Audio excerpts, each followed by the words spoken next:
5 to 1 hour siguro matapos na to, matatapos po tayo.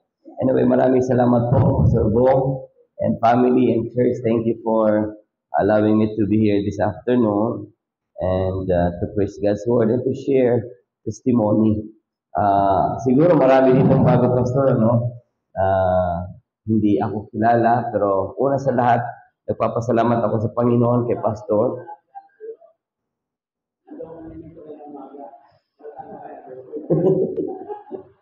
Okay.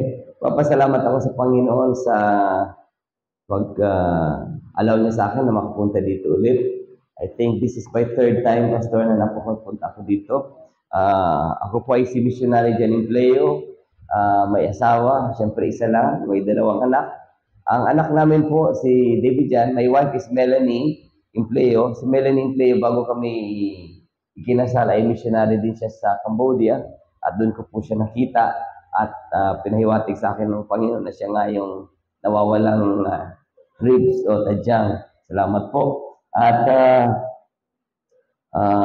ipinanganak ko ang aming dalawang anak, si David Jan sa Vietnam at saka si Jeremy Paul. Si David Jan is 15 years old, doon po sila na-raise. Si Jeremy po ay 13 years old going to 14 years old. Ngayon, sila po ang song leader si David Jan sa church at si Jeremy is a pianist po sa church doon sa Vietnam. Kami po ay naglilingkod sa Vietnam, sa Panginoon sa Vietnam for 16 years already, almost 17 years po sa biyaya ng Panginoon. Sa biyaya po ng Panginoon, meron na tayong na-send out ang church na local Vietnamese na naging missionary. Pero ang Bethany Baptist Church Makati po ang nag-send out kasi hindi raw ako pwedeng mag-send out as a missionary to another missionary. And latest, we have Filipino missionaries trained in Vietnam and missionaries na po sila ngayon. Three or four in Vietnam, missionaries to Vietnam, and one is going to Chile. So, sana po panalangin niyo po sila. These Filipino missionaries were trained in Vietnam under the leadership of my leadership, and they are now on their deputations, and some are already in Vietnam and starting the work there. Yung mga outreach natin, sila po ang hahawak sa Vietnam. So, huwag niyo pong kalimutan ulit, ako si Missionary Jan Impleo. Hindi po mahirap i-memorize ang pangalan namin kasi kami po ay empleyado ng Panginoon. Empleyado ng Panginoon sa Vietnam. So, nawa po ang church niyo naman ay nagsusupport sa amin consistently, and I believe that you are also praying for us consistently as well. At nagpapasalamat ako kay Pastor Bong for the faithfulness, consistent support, and prayer sa amin sa Vietnam. So, humihingi po kami ng panalangin sa inyo. Kahit isang minuto lang po, isang araw, panalangin po ang missionary sa Vietnam Impleo family.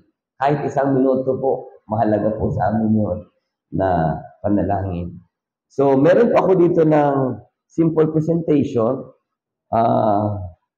Hindi po nalagay lahat at hindi rin akong gumawa dyan. They gathered the pictures sa church sa files. Wala. Vietnam.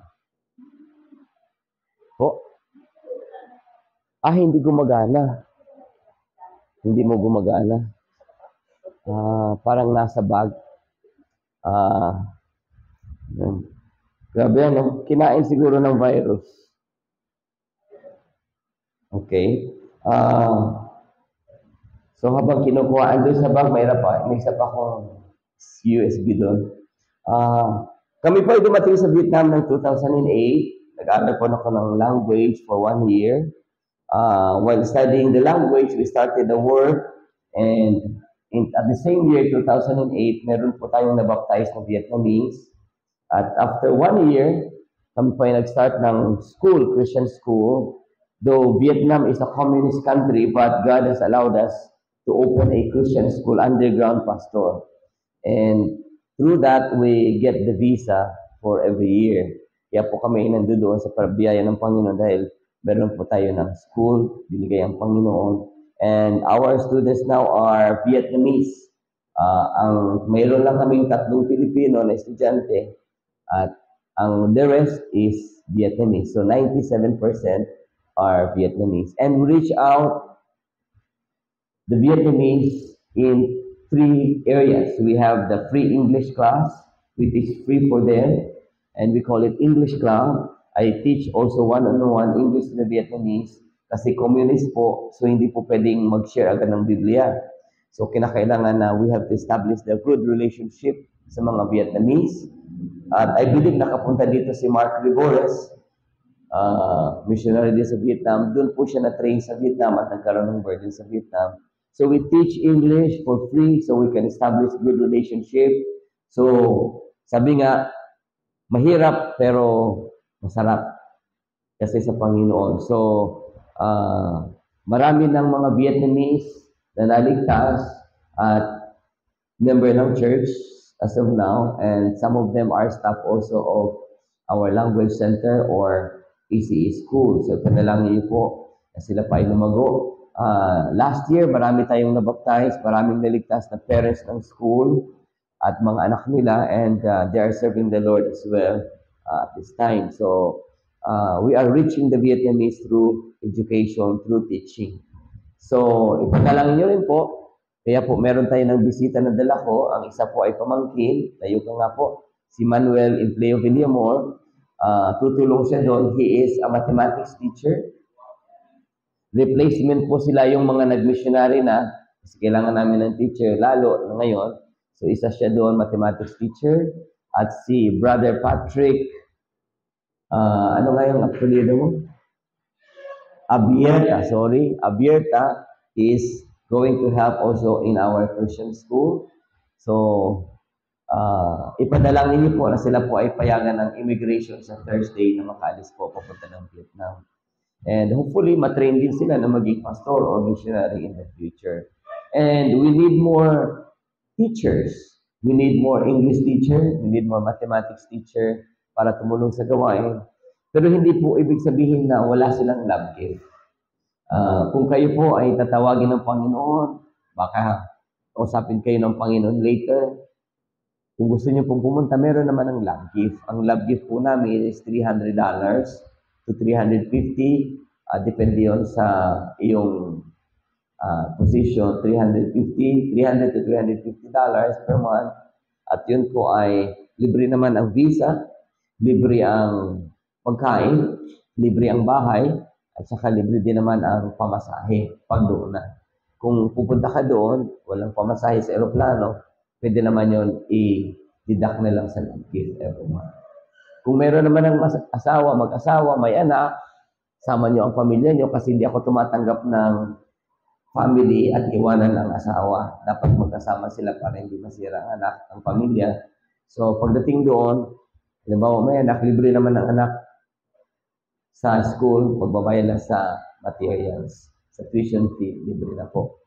So kung hipoy ng puso mo ng Panginoon mamaya, hindi naman ako mamimilit. Ako yun naman hihipo ng puso nyo. Paano na po kayo magpakipag-usap sa Panginoon? Sino ba dito mga teacher? Meron bang mga teacher dito? Tapos ako may, oh, wow, teacher. Sino pa? Isa lang. Itas sino ayan, isa. Meron pa? Parang meron pa nakita ko ngayon eh. O kung gusto niyo po, kung tinausap kayo ng Panginoon, surrender kayo kaagad. Oo. Amen? Pwede na po. Amen. Ito po, panoorin niyo po, yan po ang Vietnam.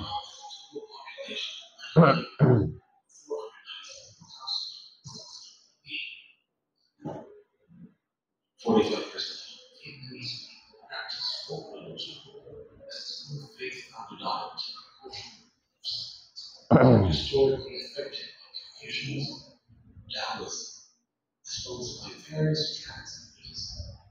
30% of the population under 48 was English. Most schools identifies as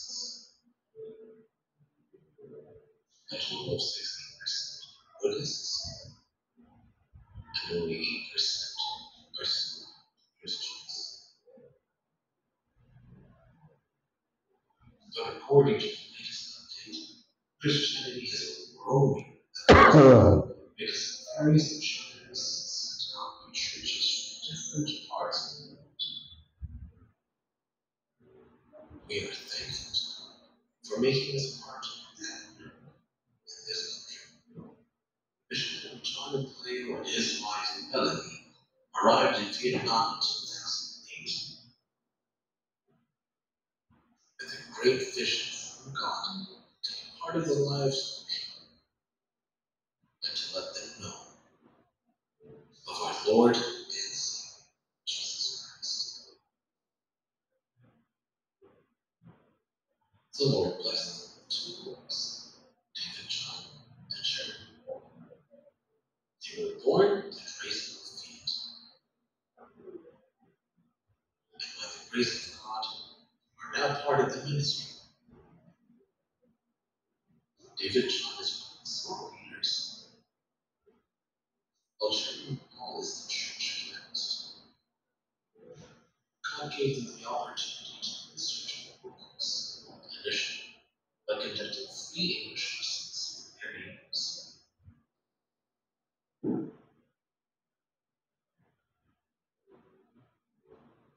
In their very first year, they came to know Luke and Miss Paul, who eventually became the first friends of their ministry. Year after year, the Lord led souls to their work that were added to the church through scriptural baptism.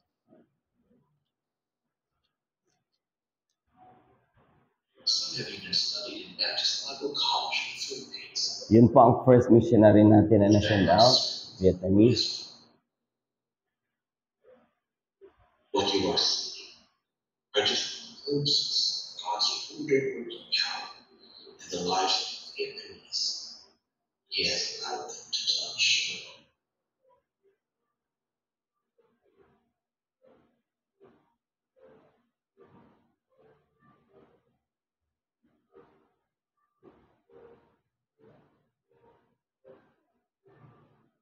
Indeed, it is all because of His grace.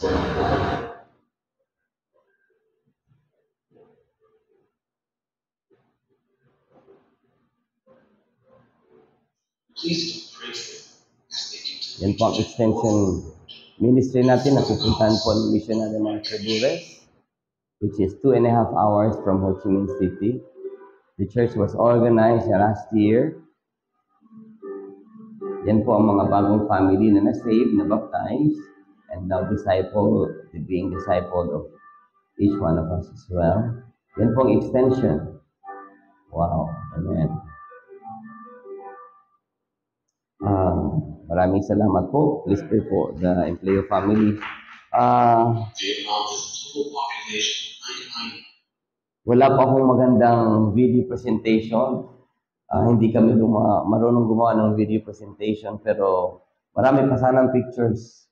Pero dahil sa time, hindi natin mauubos yun. At papalitan ko po ang aking mensahe. God is, I send it to you kung pwede ipasa sa kanila. Yung preach ko kanina doon, ando na rin yung the call of God. Okay. So, gusto ko muna magbigay ng testimony pa lalo dahil mga bago ito, ang mga luma pala wala na dito. Ako po ay naligtas noong 1986, matagal na po. Ako po ay dati nag-aaral sa PSBA dito sa Quezon City. At noong panahon yun, ako po ay may planong magpakamatay. Dahil working student, maraming problema. So gusto kong tumalon doon sa likod ng PSBA. At sabi ko, kung mamatay ako, sana mamatay. Pero naisip ko naman, baka hindi ako mamatay pag tumalon ako. So hindi natuloy. Kasi sabi ko, pag hindi ako matuloy ang mamatay, mas may problema. Mas malaki. So hindi natuloy.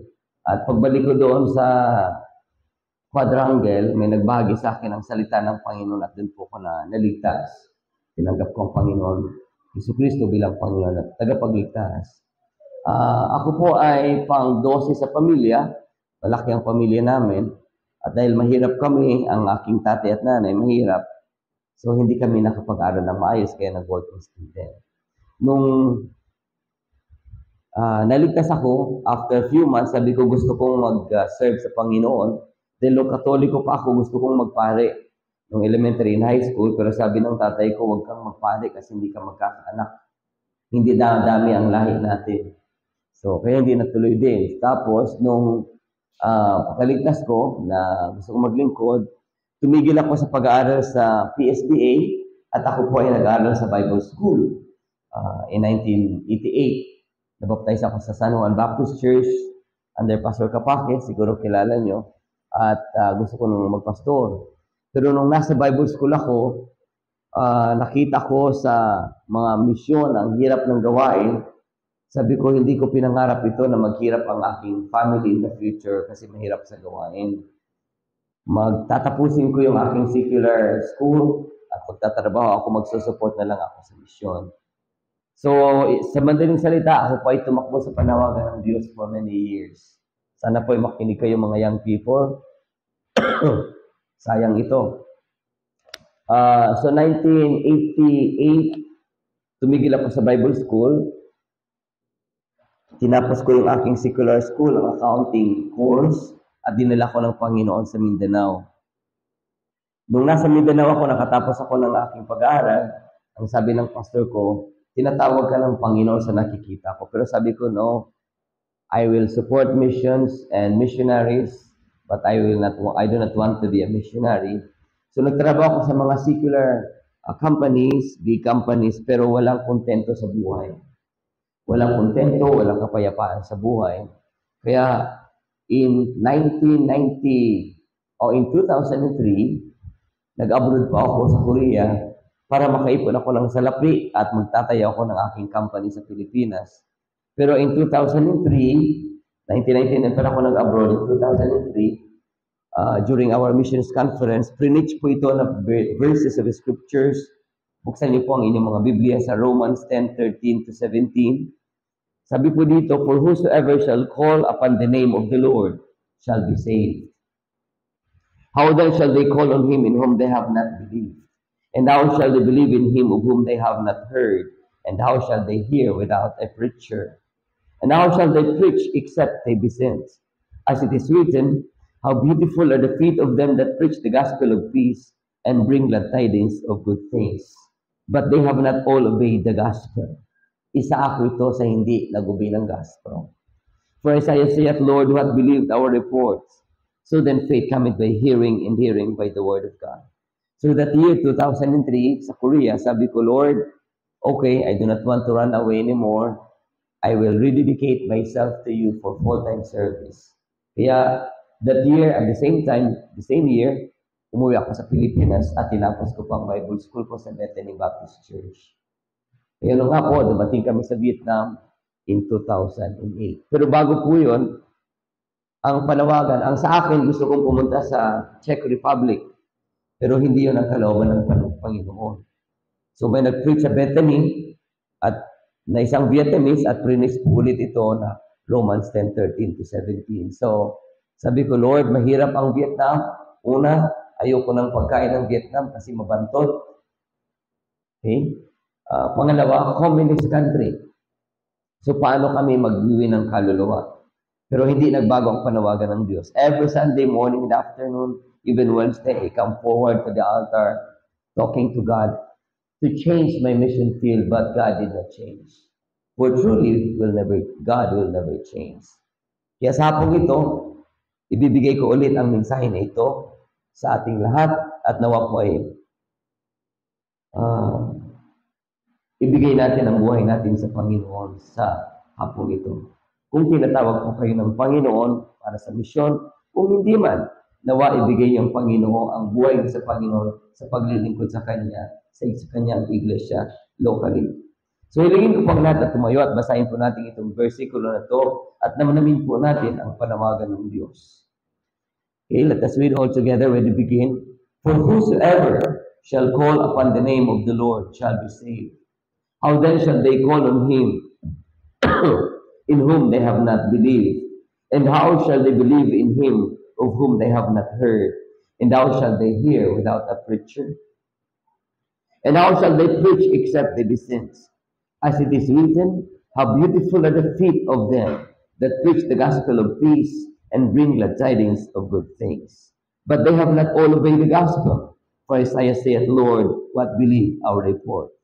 So then faith cometh by hearing, and hearing by the word of God. Tayo po'y manalangin. Panginoon, salamat po sa hapon ito na inalaw niyo, O Diyos, na makabalik ako sa iglesia nito for, I believe, 18 years.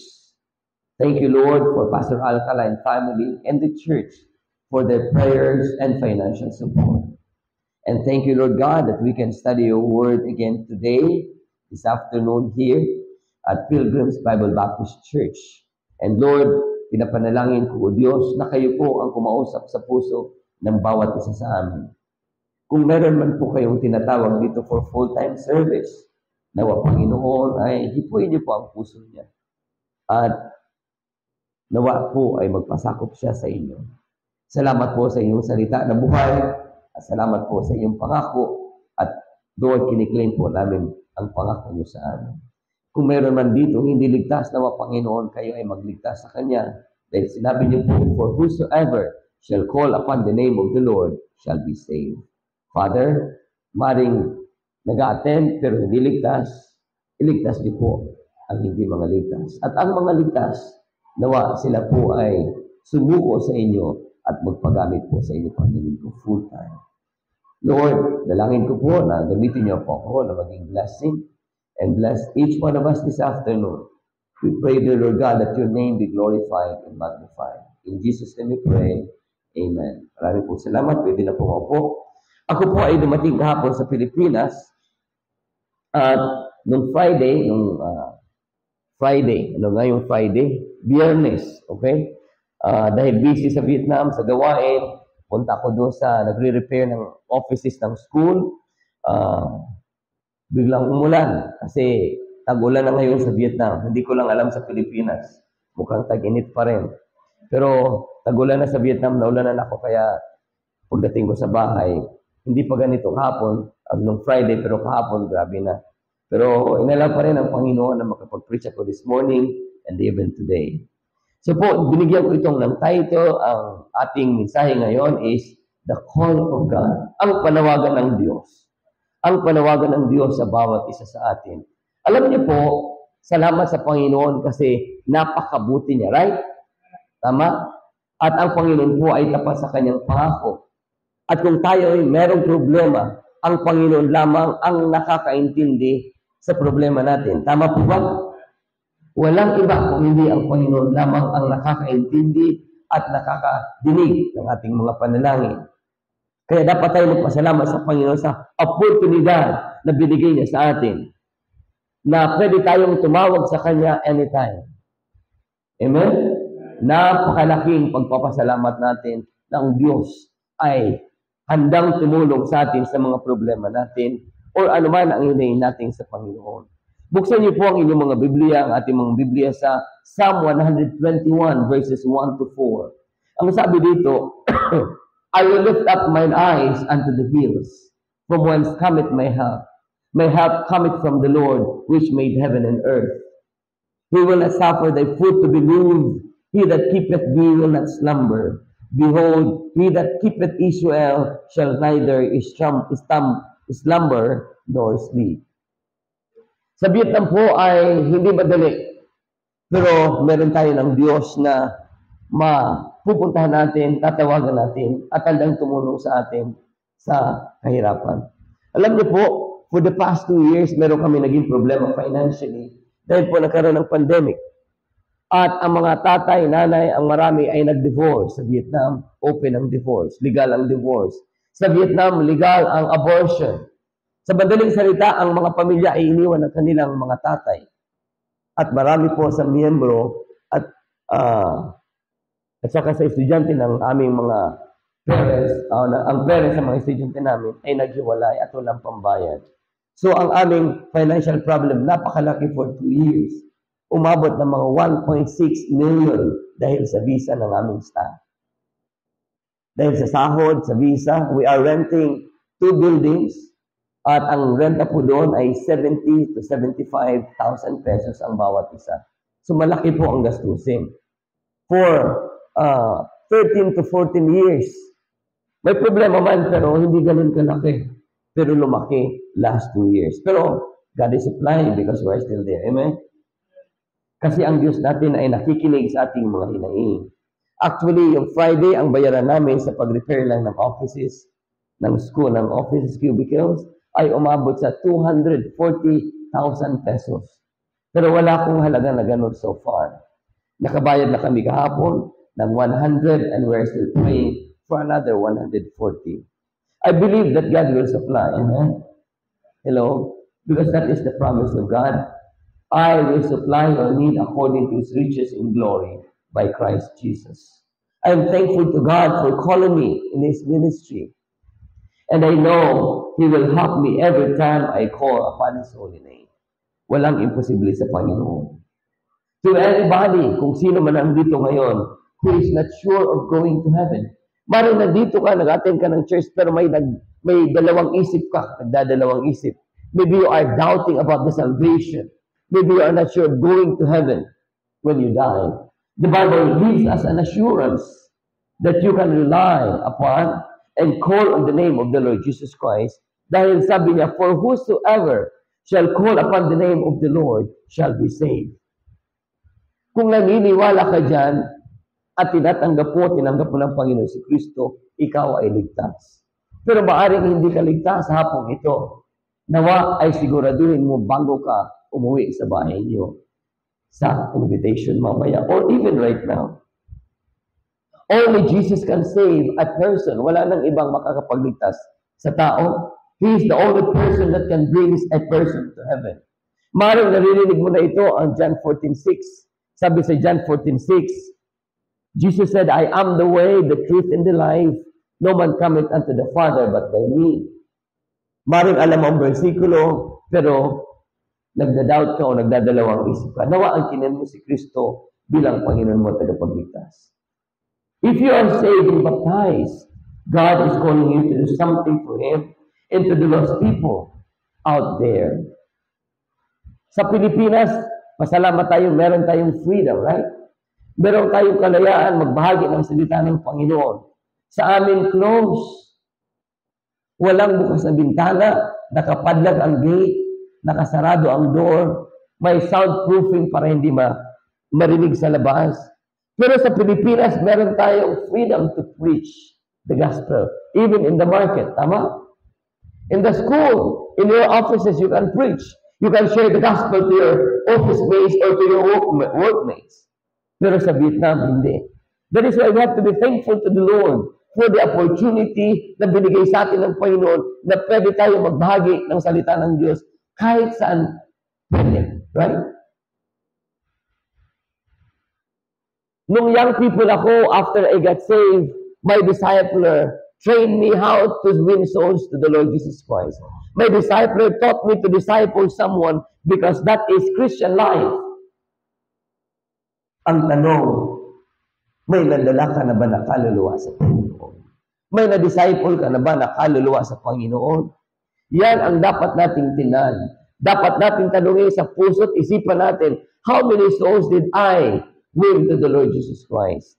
Why? We have the freedom, right? Sa Vietnam, it takes weeks, months, and sometimes years before we can share to the person the gospel. I have a new student for how many months already? He was a former Major Army of Vietnam. I cannot share to him the gospel for many months already. Why? Or else I will end up in prison. But in the Philippines, meron tayong kalayaan na magbahagi ng salita ng Diyos. Pero ini-ignore natin ito. Hindi natin binibigyan ng pansin ang dami. How many people that are lost in the Philippines? Maybe 80 million Filipinos are not saved. Maybe your loved ones are not saved. Alam niyo kung sino ang may mananagot, may pananagutan sa kanila na hindi ligtas, na mga mahal sa buhay. Ikaw yun! Ako! Tayong lahat. Sa office mates mo, nakabahagi ka na ba ng kaluluwa, ng salita ng Panginoon sa kaluluwa sa office mates mo? Ikaw ang tatanungin ng Diyos at ikaw mismo ang ituturo kung ikaw pumunta man sa langit, kung ikaw ay mamamatay na o mamatay na. At ituturo ko kung nauna sila, bakit hindi mo man lang sa akin ibinahagi ang salita ng Diyos? Ikaw ang ituturo nila. Your hands, their blood is on your hands. Hello?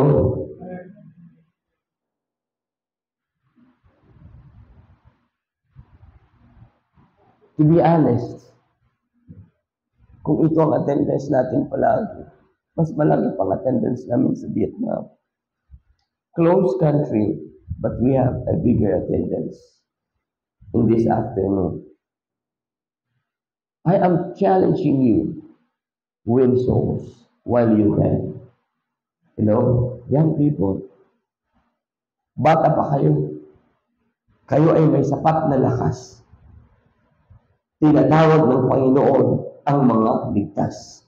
If you are saved and baptized, God is calling you to do something for Him and to the lost people out there, because God is calling a preacher to preach His word. Number one, God is calling a preacher to preach His word.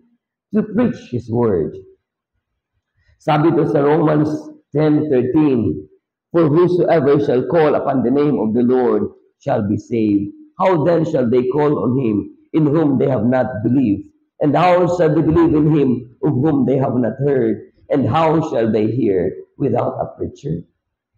He is calling the young people to preach in this church. Hindi lang si pastor, kung hindi kayong lahat tinatawag ng Panginoon. The young people to preach His word out there.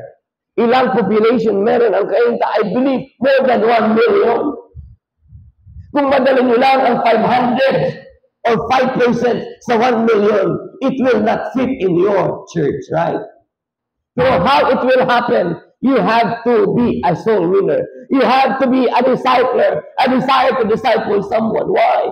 Sabi sa Ecclesiastes 12:1, remember now the Creator in the days of the youth.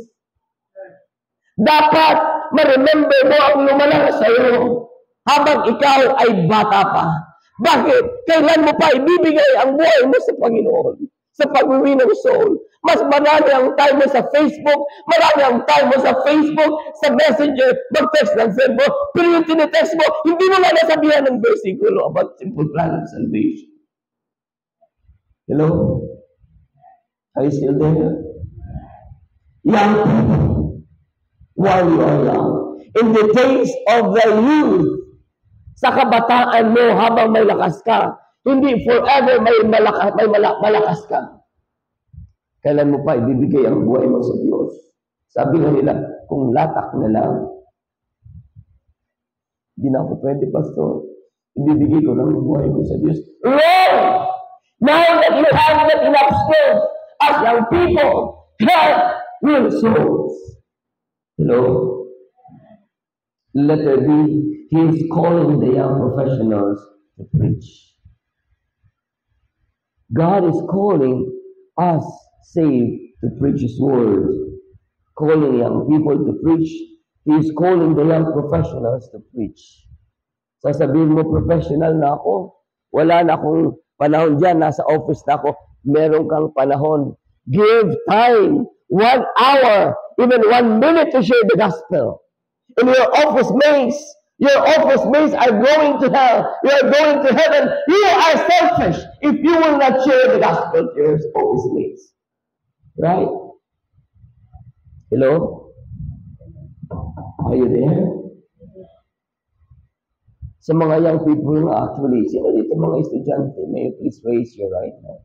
Students. Wow, meron doon isa, lalaki. Ilan taon ka na? 19, so high, senior high. O college, wow. Sino pang estudyante? Ikaw, ilang taon ka na? 18. Senior high. College na. Saan ka nag-aaral? Huh? Cardillo? RDU. Ano yung RDU? Rizal Technological University. Ang laking school niyan. Meron, I think, kayo ng 10 to 20,000 students there, right? Ikaw saan ka nag-aaral? Sa Marikina. Polytechnic College, I believe you have more than 5,000 students there. Sino pang estudyante? Ayun, saan ka nag-aaral? Ha? Juarez. Ilan ang estudyante doon? I think more than 5,000. Ikaw saan ka nag-aaral? High school. Sa inyo lang na, I think, 6. Kung kayo ay maging soul winner, magtayo kayo ng campus ministry there. Through you, because you are the light of the world, you can bring students to the Lord. Sabi niya, mahiyain ko siya ako, pastor eh.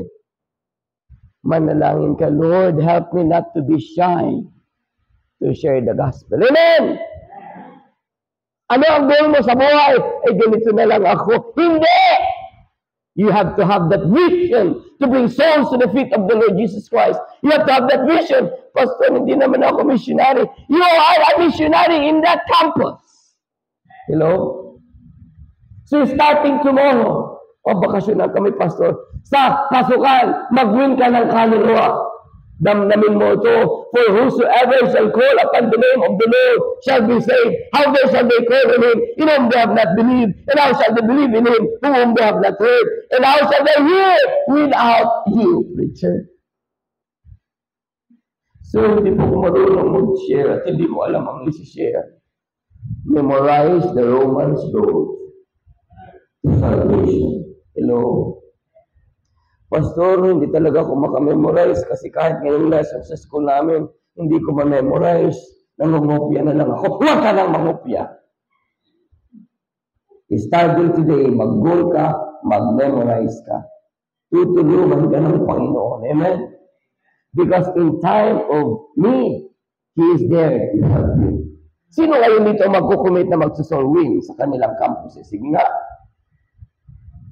Nung sabi ko, hindi na. Ang daming estudyante, hindi ka magkukumit. Sige nga.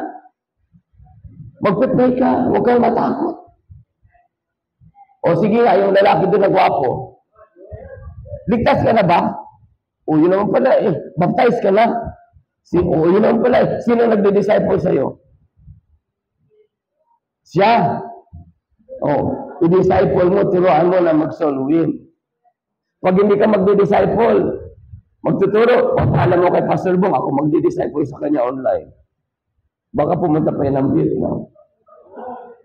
Kaso lang, papagalitan ako ng Pastor Bong. Diba?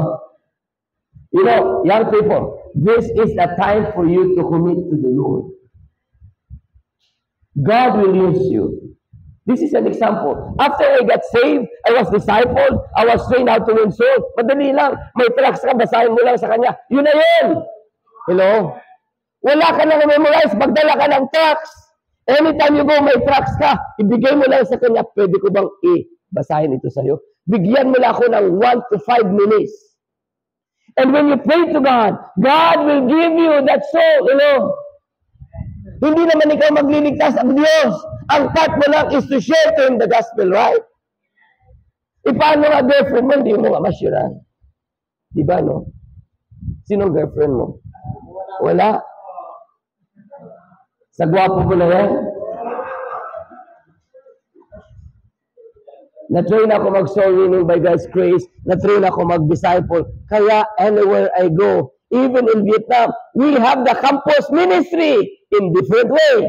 Why? You are trained. Now, if you are trained, and if God will call you in the future, you are not trained. Anong gagawin mo? Lord, hindi ko alam. Wala. Zero. Amen? Young professionals. Ano trabaho mo, ma'am? Teacher. So marami kang good teachers, right? Wow. Pastor, good prospect. Public, private. Ay, marami. Madala mo lang ang co-teacher mo. Ang 5% doon, madala mo sa Panginoon at sa church. Blessing, right? Mabibigyan ka siguro ni Pastor ng rewards. Hindi ko sure. Kaya sabi ko, mabibigyan ka siguro. Pero sigurado ako, may reward ka sa inyo. Crowns. Crowns that will never fade away. Ang reward sa lupa, mawawala. Kukupas. Pero ang reward sa heaven, the crowns that you are going to receive for winning souls will never fail. Tonight or this afternoon, will you volunteer and will say, Lord, help me to be a soul winner, help me to be a disciple. While you have that strength. Letter C. God is calling the elders to preach. Kala nyo mga bata lang, mga professionals. Tayong lahat. Di ba? Sino dito mga elders? Sige, nasa kamay. Ako lang ba yun? Elders. Sige nga. Nasa kamay. Huwag kamaya. O si pastor, nagtaas na. Ako nga, elders din. Mami, ilang taon ka na? Ha? 46 pa lang. Sipin mo ako, 57 na ako. Sabi nila, 48 lang daw ako. Sabi ko, hindi naman totoo yan, wala na akong books. Hindi, sabi nila, pastor, ang kutis mo, pang 48 lang. Wow, grabe, no? Hello, mga elders. Nanay, ilang taon na po kayo? 51. 51. Pero alam nyo, sabi ng Biblia, remember now the Creator in the days of the youth, while the evil days come not, nor the years draw nigh. Yung luluhod na. Sabi nila, life begins at 50. So bata pa tayo, Pastor Bo. Ready tayong mag-preach. Amen? Ang tanong, nabahagi mo na ba sa mga mahal mo sa buhay ang salita ng Diyos? Sa mga kapitbahay niyo, sa mga kamag-anakan niyo, gusto mo ba silang pumunta sa langit o sa impyerno? Baka naman dahil kaaway mo, sasabihin mo, buti nga mamatay ka. Tay ka na lang. Di ba pag nag-away kayo ng kamag-anakan niyo, no? Mamatay ka na lang. Grabe naman yun. Sa impyerno ka mapupunta, ituturo ka nila pagdating mo doon. Sabi nila, yan siya, inaway pa ako, minura pa nga ako eh. Hindi man lang ako binahaginan ng salita ng Diyos. May panahon pa, pwede natin baguhin. Amen? Example pa ko, alam niyo po, 13 kami magkakapatid. Oo nga. Pang 12 ako. Ang mama nito, bunso namin, taas ka nga. Yan. Ang mama niyan, na-win ko sa Panginoon sa biyaya niya, and for His glory, nung pandemic, wala kasing magawa eh. Nasa bahay lang, pwedeng mag-Zoom, eh may internet na sila. So, bina-Bible study ko sila.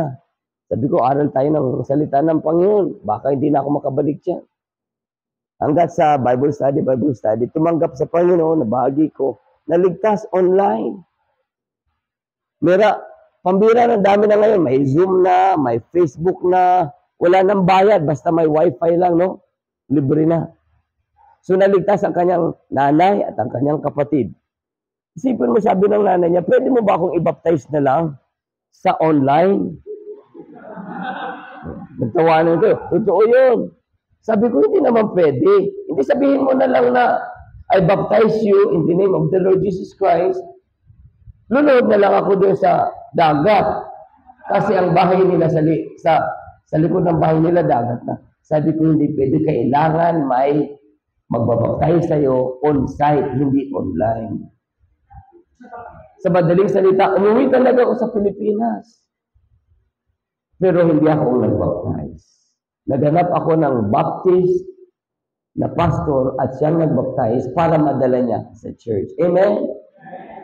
Yun ang tama eh. Panalangin niyo lang ang pastor kasi hindi na nag-church ulit ang kanyang nanay. Sabi ko nga sa kanya, huwag mo aawayin ang pastor mo. Kasi ang anak mo, alam ko, sa paningin ko lang, pangwari ko magpapastor. Kung inaaway mo ngayon ang pastor mo, pag magpastor ang anak mo, aawayin din siya ng isang nanay. Or baka dalawang nanay pa. So sabi ko, puntahan mo na, magbati na kayo ng pastor mo. Kasi kung magpastor lang nagwapo nila, awayan lang ng nanay. Eh paano pa kung ang nanay na umaway sa kanya kung pastor na siya? Yung nililigawan niya. Patay na. Di ba? Kaya huwag tayong mang-away. Hello? Huwag natin awayin ang pastor. Mahalin natin ang pastor. Hello? Amen?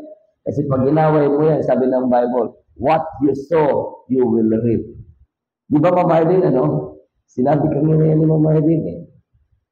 Look, we must preach while we can. Believe. We have to preach while we can. Redeeming the time because the days are evil. Alam niyo po, ang ibig sabihin dito na days are evil, darating na ang panahon na ikaw wala ka ng lakas. O ikaw man ay wala ng panahon kasi matanda ka na at uugod-ugod ka na. Sabi nga sa Ecclesiastes, remember now the Creator in the days of the youth, while the evil days, while the dying days come not. Pastor, hindi na ako makalakad eh. Pero gusto kong mag-preach. Wala ng panahon. That's what we call the evil days. Pastor, kailangan kong mag-preach kasi ang kapitbahay namin mamamatay na. Wala ng panahon. Ngayon na may panahon ka pa, malakas ka pa, may pag-iisip ka pa na tama, meron ka pang lakas na ibibigay sa Panginoon, gawin mo na. Where the evil days come not, know the years draw not. Redeeming the time because the days are evil. Darating ang panahon, wala ka ng lakas, saan ka, at saka ka magkakaroon ng desire mag-win ang soul. Now is the time to remember your Creator, our Creator, while we can breathe, while we can preach, while we can share. You know? Number 2, God is calling you to prepare for mission. Romans 10:15 says, Romans 10:15. Sabi sa Romans 10:15, and how shall they preach except they be sent? Siyempre, isi-send out. And the only legitimate organization to send out or agency is the local church. Hello, are you with me? The local church is the only legitimate agency to send out someone called of God to preach the gospel. In Matthew 24, verse 14. Matthew 24, verse 14. Alam ko, hapon na at na-late kami. Pero maganda ang pakinggan at namnamin ang salita ng Panginoon. And this gospel of the kingdom shall be preached in all the world for a witness unto all nations. And then shall the end come. Before the end will come, the preaching of the gospel must continue. And he will not come if he will not preach the gospel to all the people. We have the responsibility to preach. The church has the responsibility to preach. And that's why God said in Matthew 28:18-20, go ye therefore and teach all nations, baptizing them in the name of the Father and of the Son and of the Holy Spirit, teaching them to observe all things. And that is discipleship. Discipleship does not end after you disciple them for the rest of their life. So they will be fruitful in the church. So they will be productive in the church, winning souls to the feet of the Lord Jesus Christ. Alam niyo po, meron tayong mga dinidisciple. At salamat, merong may asawa, may pamilya, sabi na, Pastor John, I will follow the Lord to be a pastor after 3 to 4 years. Because my children needs to secure finances for their education. That is Vietnam. Another man married, but his wife is not yet saved, willing to be a pastor. We need more disciples. We need more soul winners. Dahil yun ang panawagan ng Diyos. Mark 16:15. Mark 16:15. Open your Bibles in Mark 16:15. Familiar ito. Medyo nakalimutan ko lang ng konti. Sabi dito, and said to them, go ye into all the world and preach the gospel to every creature. That's why we are in Vietnam, because we have to preach the gospel. Why? Preaching the gospel while you are here in your church under the leadership of pastor is a training as a local mission for to be going to the local mission field. You know, Mark Ribores, I think he came here in your church. He wants to be a pastor first in the local church. But because of the training in Vietnam, he said, I want to be a missionary to Vietnam. That is the training. Why? Because every saved and baptized individuals can serve in this church locally. It is an opportunity to serve God in our locality. Mga young people, it is a challenge to you while you are young. Free country, right? Last year, I joined the soul winning of Santa Mesa Baptist Bible Church because walang sumasama sa kanila sa soul winning. Sabi ko, let's go soul winning. I love Santa Mesa. I joined the soul winning campus ministry of Bethany Baptist Church last year too. At marami kami nabagitan ng mga seaman. Doon sa Pasay City. Alam ko maraming campuses dito. This is a training for you young people before you can do a local church or start a mission as a local missionary. Romans 1:16 said, Paul said, for I am not ashamed of the gospel of Christ. For it is the power of God unto salvation to everyone that believeth, to the Jew first and also to the Greeks. And it is also a call of God for you to be in the foreign mission field. Open your Bibles in Psalm chapter 2, verse 8. Psalm chapter 2, verse 8 says, call unto me, and I will give thee, and I shall give thee the heathen for thine inheritance, and the uttermost part of the earth for thy possession. When we arrived in Vietnam in 2008, many missionaries cannot believe how the Lord works. They think we cannot start. But I said, God will start. Missionary said, how did you start? When they visited our house, we have already the pulpit after 2 years. We have already the platform, and they followed. But he said, it is God. The training in the local field. Well, I've never been a pastor here in the Philippines. That's why some of the pastors in Mindanao said, how can you start a church in a foreign country if you do not know how to handle a church here in the Philippines? And I said, I do not know, but God will do. Amen. How can you lead the people there if you do not start here? You have to start here. And I said, what I know, the Bible said, go into all the world and preach the gospel. When I said Vietnamese to Bethany Baptist Bible College, they said, why are you going to send him here, there? Bakit mo siya ipapadala? Sabi ko, that is the request of my pastor. And at the same time, hindi ako happy with this. Nakatapos, ngayon missionary na siya. When God calls, He will enables. Yes, you must have a training in the local field.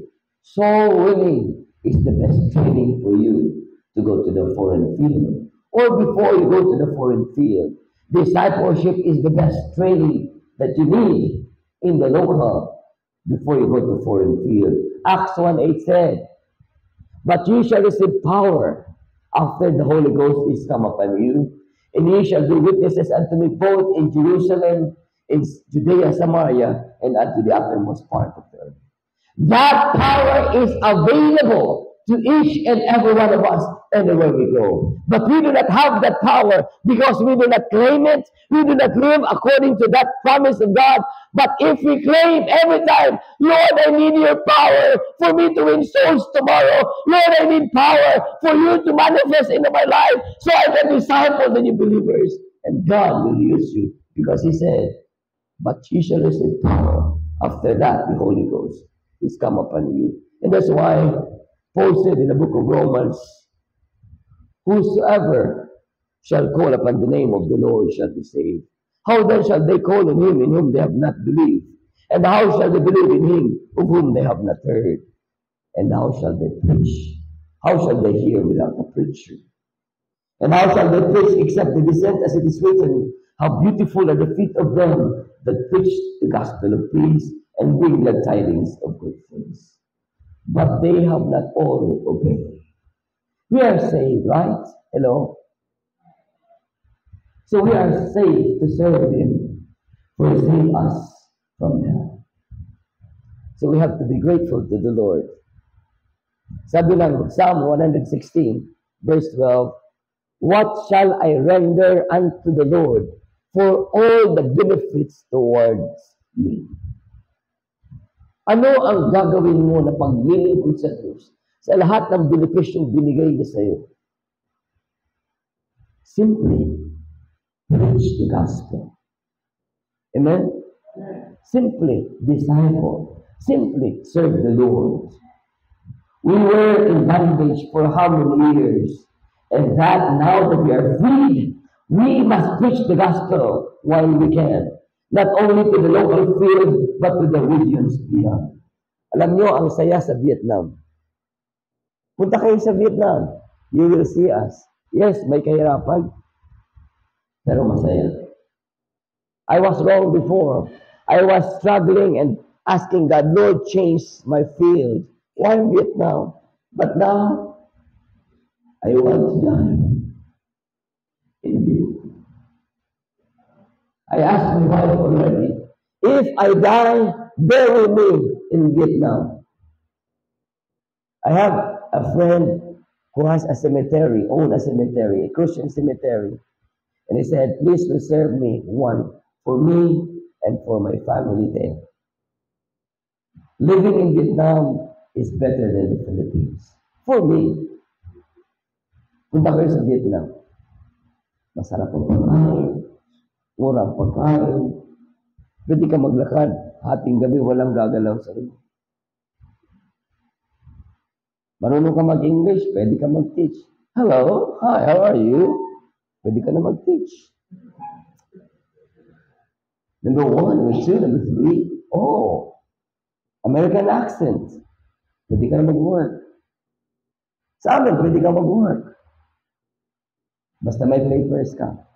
Sila po ay sasama sa akin sa Thursday, mathematics teacher or English teacher.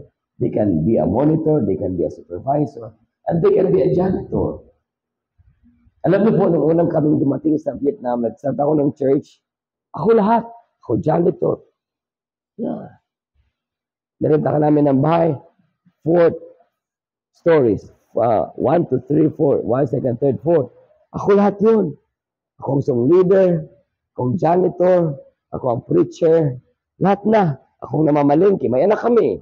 Karga ni Mela na isa o dito. So, may learning center kami. Ako janitor, ako tagaluto, administrator, supervisor, monitor, cook, ano pa, taga-pamalingki, lahat. Pero na-overcome na yun. Ngayon, hindi ko na magawa. Matanda na ako. Nakukuha niyo po. Pero masaya. Pagdating mo sa bahay, tulog. Pagising mo, madingaring araw ulit. Amen? I enjoy the ministry. You have to enjoy the ministry. God save us to serve Him. May tumawag na. God save us to serve Him. Not only in the local field, but in the regions beyond. We have to proclaim the marvelous works of God in our lives. Number 3, the last, but not the least, God is calling us to propagate the gospel. not only in the Philippines, but to the regions beyond. And how shall they preach except they be sent? The church will send. Amen? Hello? The church is the only legitimate agency to send the missionaries. Letter A, the missionary, to sow the seed. In Ecclesiastes 11:1 says, cast thy bread upon the waters, for thou shalt find it after many days. Vietnamese, there are Vietnamese, they cannot believe God immediately. You have to sow the seed of kindness. You have to sow the seed of generosity. You have to sow the seed of many things for them to know the Lord Jesus Christ. I have 3 new students and adults. One is the team or captain of soccer, anong tawag yun? Football. And another one is, a while ago he was texting me, hi teacher. You have to plant the seed, the word of God to them. And God said, cast their bread upon the waters. Cast their bread upon the word of God upon the waters, for they shall find it. You shall find it after many days. It's hard, but it's rewarding. You know, sowing the seed is our responsibility. Saving the souls is God's. The souls are His and all the rest. Ang sa atin is to sa paglilingkod sa Diyos. Pagod ka na ba sa pagbabahagi ng salita ng Diyos? Huwag. Patuloy kang magbahagi ng salita ng Diyos. Missionaries are ambassadors representing His country to the field. I am not representing the Philippines to Vietnam. I am representing my God to the Vietnamese. You know? Sabi ng iba, Pastor, nagmumotor ka, naka-necktie, naka-long sleeve. Bakit bawal bang magmotor na naka-long sleeve? Wala naman sinabi. Di ba, no? Bakit ka naka-necktie? Because I am the representative of God to this country. I want to see them that my God is great. That my God says, you have to be a representative to me in this country. Walang nawala. Kasi wala naman kami pagbiling kotse. So, kontento na kami sa motorbike. Pag binigyan kami, bakit hindi? Pero sabi ni Mrs., mas matalino kasi si Mrs. Smart siya. Ako, globe. Sabi ni Mrs., karami ng grab car. One call away, you have a car.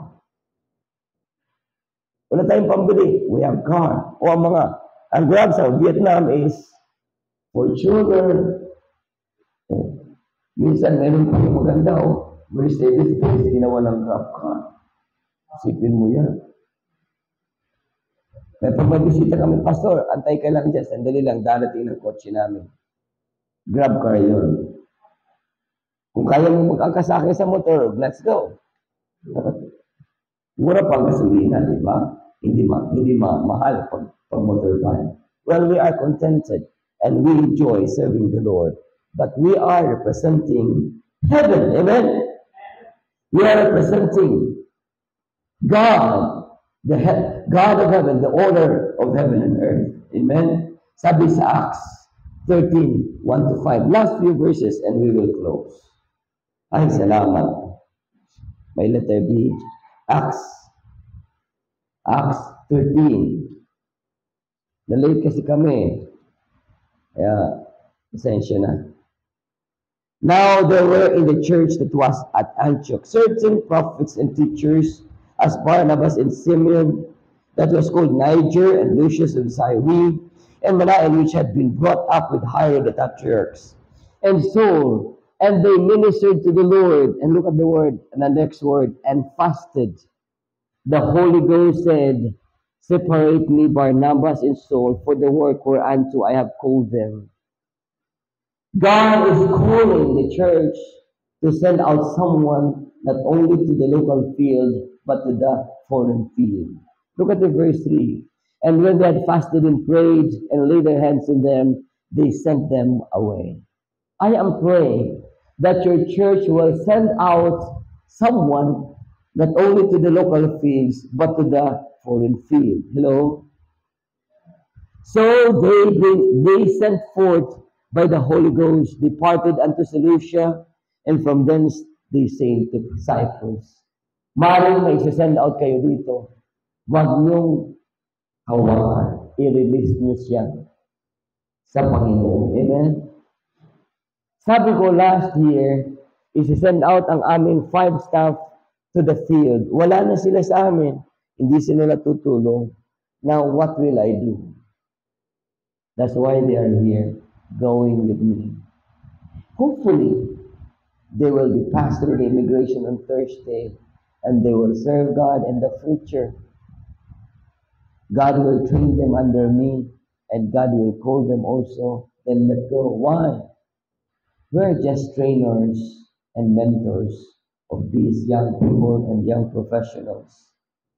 When God called us, we have to say, "Here am I, Lord, send me." For how shall they hear without a preacher? Let there be the last workers. How beautiful are the feet of them that preach the gospel of peace and bring the tidings of good things. But they have not all obeyed the gospel. Bethany Baptist Church, Saigon, is so blessed for allowing even Preacher Nate, the son of Pastor Nathaniel Oy, to be there in Vietnam. And they preached this morning. Alam nyo, Preacher Nate has a vision to be a missionary to Macau. But he saw the need in Vietnam, and God is changing his heart. How about you? Brother Nate is a licensed psychologist.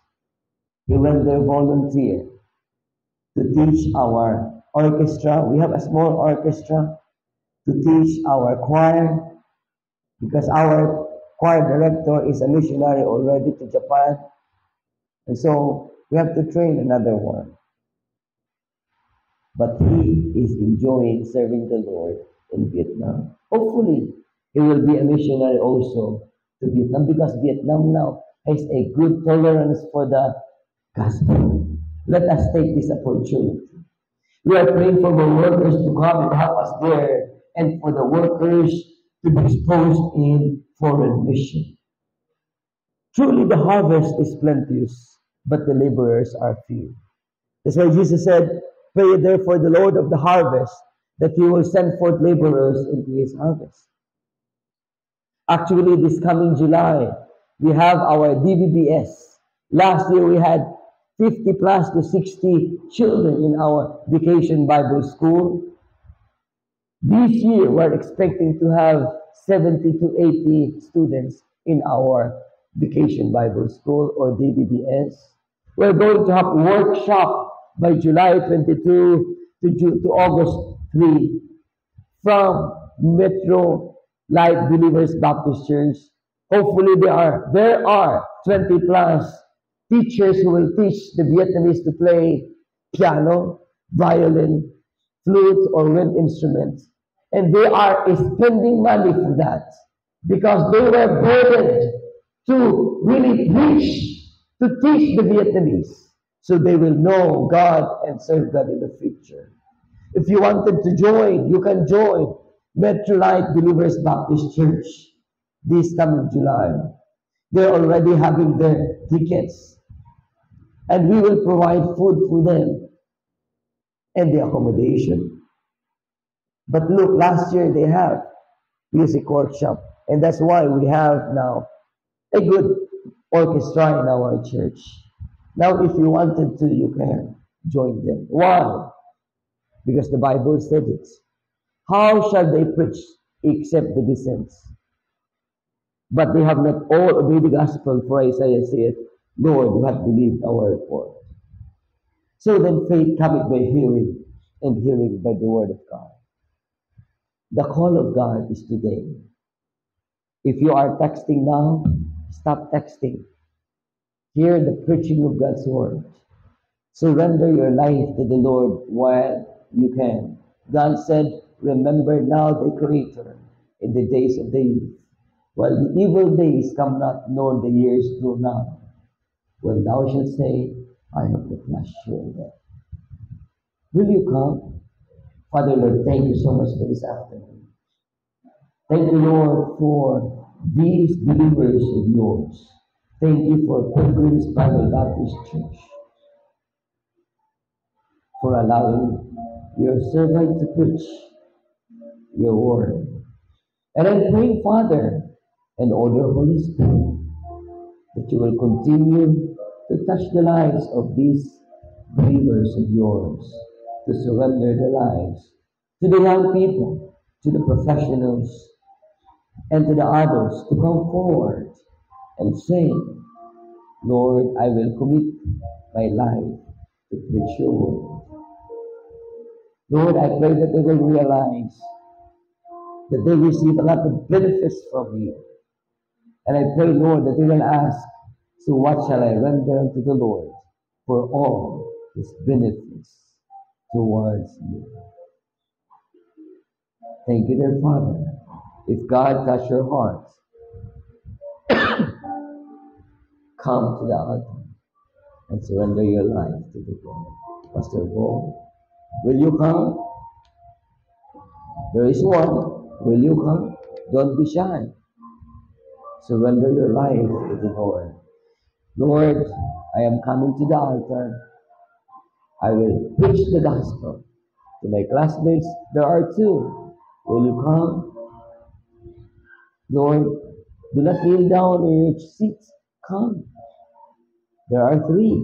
Will you come? Are you shy? Paul said, for I am not ashamed of the gospel of Christ, for it is the power of God unto salvation, to the Jew first and also to the Greeks. Will you come, students? You can start a campus ministry in your school. Just come. God will enable you. Will you come? How about your nanay, tatay? Will you come? Punta kayo. Huwag kayong maya. Iglesia niyo to. Ibigay niyo ang buhay niyo sa Panginoon habang meron pa. So,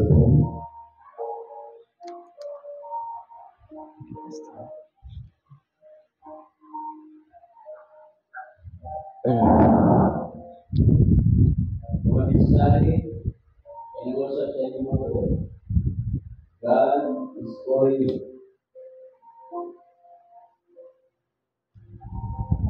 Huwag mo bigyan. Huwag mo hanalan ang calling ng Diyos sa iyo. For the gift and calling of God is out. Hindi mo masisihan. Isip mo lang ang mga God is preparing a better way for you. A good way for you. What you need to do is answer the word of God.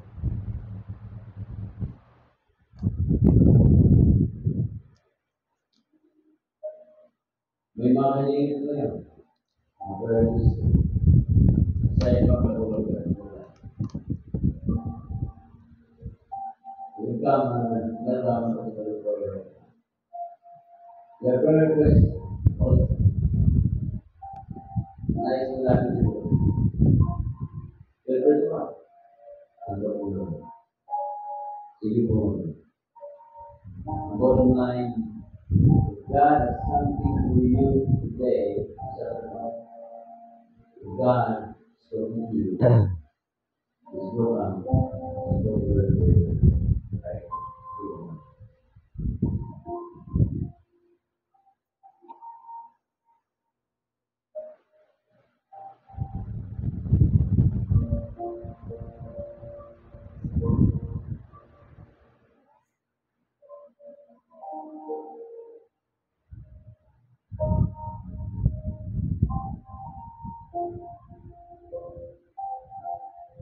Thank you, Father, for your words. Thank you for the leaders. Thank you for the messenger. Thank you for this happening. Brother Father, now another person enlightening me about the call of God, your call in our life. July po, ano, July, working in Islam, this team of fathers who work there, ministry, between bless his followers, provide this need of fathers. Kailangan ko po yung mga kapatid ko na dito, wala yung sila. Yes, Dilo. Wala po yung mga kasama. Palagi ko sila. Yes, Dilo. That's the work of Father. And those who are engaged in business, that's the work of God. And ako, makita ng bagay sa aming dapat, patuloy na balik ko din ang dami sa ginawa ko. Lahat ng swami sa dami, sa semana, wala sa practice, sa aming salita. Amen. Amen. Thank you. Salamat. Amen. Bagay natin,